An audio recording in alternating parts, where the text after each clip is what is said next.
అలాగే ఇక్కడ విచ్చేసిన రంగా గారి అభిమానులందరికీ పేరు కూడా నమస్కారం తెలియజేసుకుంటూ ఇంకా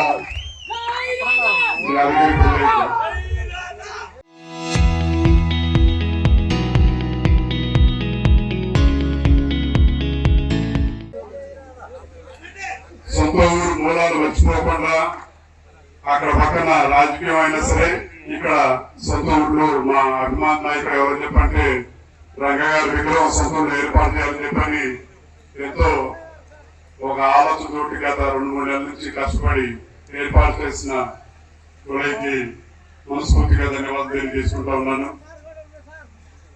మన మూలాలు మర్చిపోకూడదు. ఒక పరిపాలన అంటే ఎలా ఉంటుందో శ్రీకృష్ణదేవరాయలు చూపించారు. అలాగే ప్రజల తరపున పోరాటం అంటే ఏంటో కీర్తిశేషుడు వంగవీటి మోహన్ రంగా గారు చూపించారు.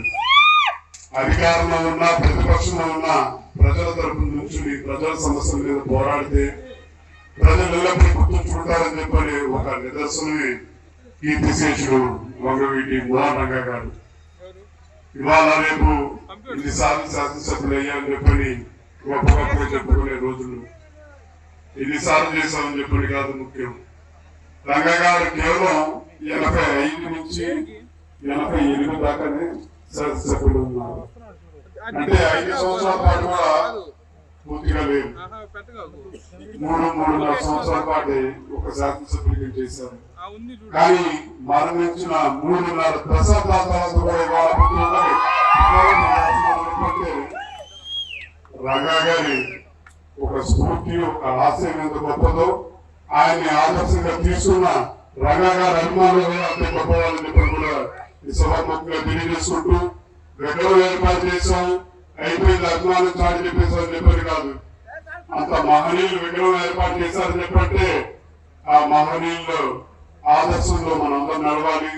రంగా గారి ఆశ స్ఫూర్తిని మనం ప్రతి ఒక్కరు పిలుగుచ్చుకుని తప్పకుండా ముందుకెళ్ళాలని చెప్పని కూడా మేము కోరుకుంటూ మన నాగరాజు కొంచెం ఆవేశంగా రాజకీయ వేదికగా మాట్లాడేశారు.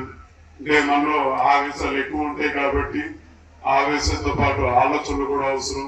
ప్రజా సమస్యల మీద కూడా అధికార పార్టీలో ఉన్నారు కదా అని చెప్పని ప్రజా సమస్యలు అనేది పక్కన పెట్టకూడదు. ఇలాగే కలిసిమెట్టుగా ఒక ఐకమత్యంగా ఉండాలని చెప్పిన కూడా మేము మనందరినీ కోరుకుంటూ ఇక్కడ చేసిన చాలా మంది విజయవాడలో దర్శపేటలో ఉంటారు. అంటే సొంత ఊరు ఏదైతే ఉందో అక్కడికే వచ్చి ఒక ప్రాంతాన్ని పూర్తిగా పేరు కింద పెట్టుకున్నారు. అక్కడ ఆ దర్శపేట వాళ్ళకి ఇక్కడ పట్టుబడి వాళ్ళు గ్రామ ప్రజలకి రంగా గారి అభిమానులందరికీ మరొకసారి పేరున హృదయపూర్వకంగా ధన్యవాదాలు తెలియజేసుకుంటూ సెలవు తీసుకుంటా ఉన్నాను. Local to global news at your fingertips. మీ చేతిలో ఒక ఆయుధం. Download R TV app. Media legend Ravi Prakash is back.